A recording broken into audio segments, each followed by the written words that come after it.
About 5 years ago, I met a wise and wealthy man who had spent his entire life studying success, and he'd reached a clear conclusion concerning the reason for success in life and especially in business.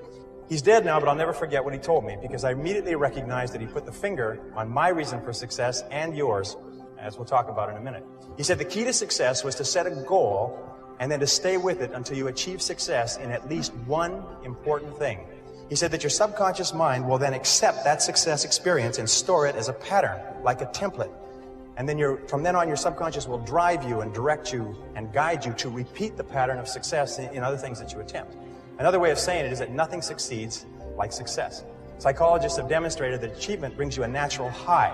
Once you've experienced your first great success, then not only are you unconsciously programmed to repeat it, but nothing else will ever give you the same wonderful sense of satisfaction. All high achievers know that. Anyway, I learned the truth of this idea many years ago when I first started traveling. I spent 8 years traveling around the world. And in many ways, a trip or a journey is a metaphor for life. My first big trip was that, and much, much more. It had such an enormous impact on me that I've never really gotten over it. My whole life has been different as a result of what I call the Sahara crossing. Let me tell you about it. When I was 18, 3 friends and I decided we'd go off and see the world. We were well out of high school, and we were laboring in sawmills on the West Coast. This is in 1963, and a lot of our friends were heading for Europe to travel around with backpacks. So we decided to do something different. Nobody else was going to Africa, so we decided we'd go to Africa. Of course, it never occurred to us to ask why it was that no one else was going to Africa. And that was our first mistake. After working and saving for a year, the 4 of us piled into an old 1946 Chevy and drove out of Vancouver, bound for Montreal, via Toronto. Actually, we just passed a couple of blocks from here on our way on that trip. It was late at night when we left. It was pouring rain. We were all 20 years old, and we were off to see the world. Anyway, I learned later that almost every great venture begins with an act of faith, like driving into the dark, into the unknown. In a way, nature protects us by shielding us from knowledge of the difficulties and obstacles that lie ahead. Because if we really knew all the problems we would face, the setbacks, the suffering, the temporary failure, and the disappointments, many of us would hesitate about ever even starting out at all. And our plan was to drive across country to Montreal, get jobs on ships to work our way across the Atlantic, and then head south across Europe to Africa. Pretty basic plan. However, as it happened in Montreal, one of the guys decided to give up and go home, and so he left us. Well, that left 3. The other 2, after one day, still remember that, after one day of looking for work on the waterfront, decided to quit. Decided to quit trying and to spend their limited savings to pay their way across the Atlantic, rather than to work their way. I tried to talk them out of it. I told them that quitting is a habit.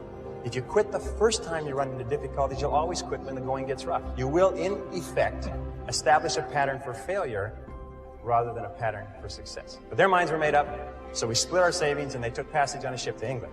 I worked on a construction site in Montreal, hauling heavy things for the entire winter, and then I got a job on a Norwegian freighter out of Halifax in late February and arrived in England in mid-April.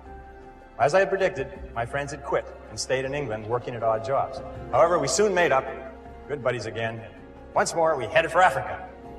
At this time, all we had was an 8.5 by 11-inch page about this size that had Europe and Africa all on the same map, on the same page. And it seemed to be a very simple thing to go from London, which was up here, to Johannesburg, which was down here.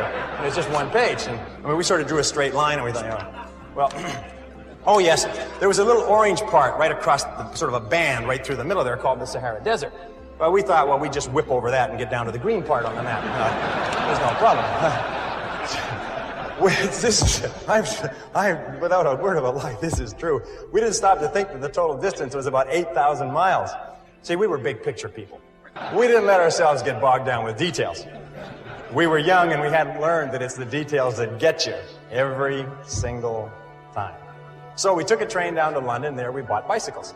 See, we'd never heard of anyone riding from London to Johannesburg on bicycles, so we decided that we would do it first and become famous.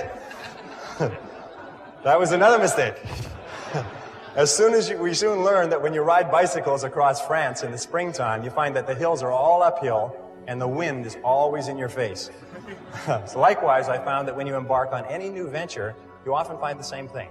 Everything seems to go wrong, usually at the worst possible time and in the worst possible and most expensive way, like starting a new business or a new career.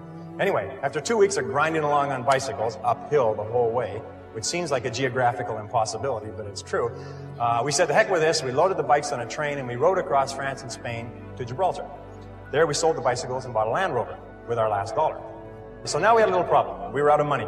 We'd exhausted our meager finances buying the Land Rover, and we didn't have enough money for fuel and equipment. So we all sat down. We considered ourselves great writers at that time. We all sat down and wrote letters to everybody that we knew, pleading for money, telling them how desperate our situation was. Sitting here looking across the Straits of Gibraltar to Africa.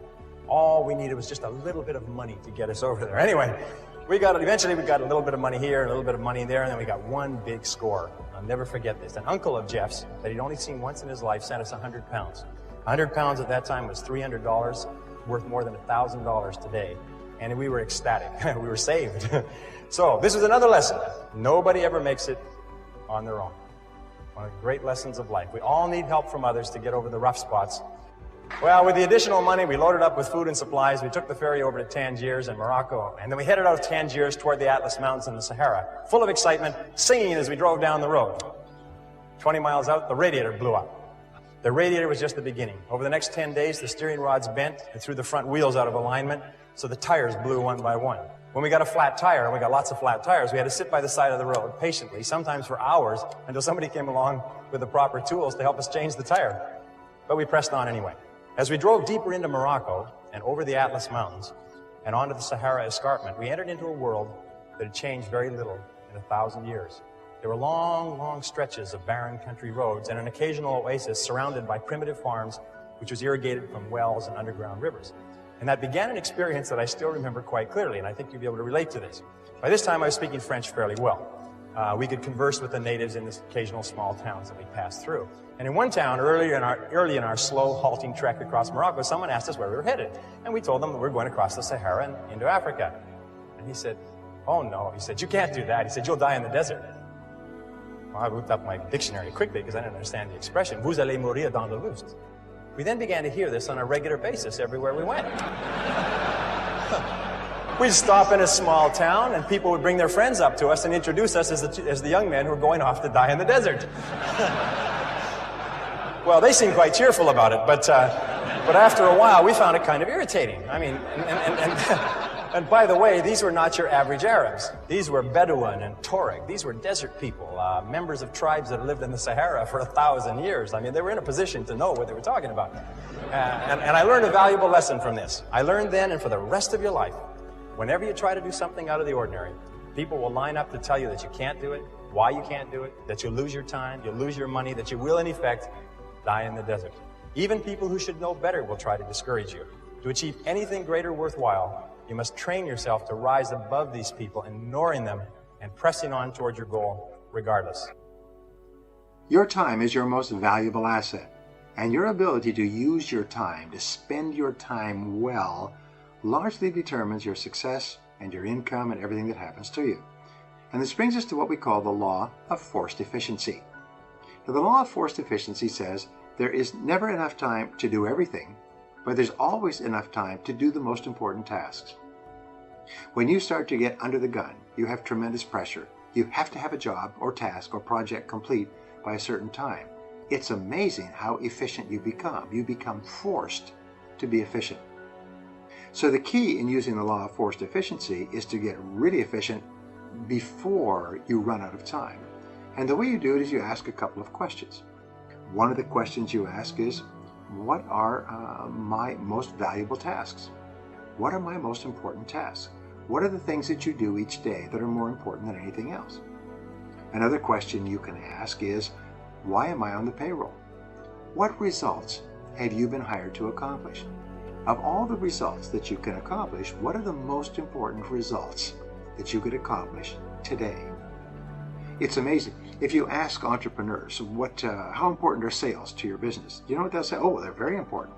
Then if you follow entrepreneurs around for any period of time, one study showed that the average entrepreneur spends 11% of his time on sales and marketing. And the other 89% of the time is spent just doing busy work. And of course, once you start to do busy work, the busy work increases and increases almost like rabbits multiply. A third question you can ask for the law of forced efficiency is, what can I and only I do that if done well will make a real difference? Every hour there's an answer to this question for you. What can you and only you do that if done well will make a real difference. This means that if you don't do it, nobody else will do it. But if you do it and you do it well, it can make a difference to your life and to your business. And the final question for forced efficiency is this: what is the most valuable use of my time right now? This is the greatest of all questions in time management. And all the books and tapes and courses and time management systems all come down to the answer to this question. What is the most valuable use of your time right now? Whatever your answer to that question is, minute by minute and hour by hour, be sure that you're working on that and not something else. And you become one of the most efficient people in your business.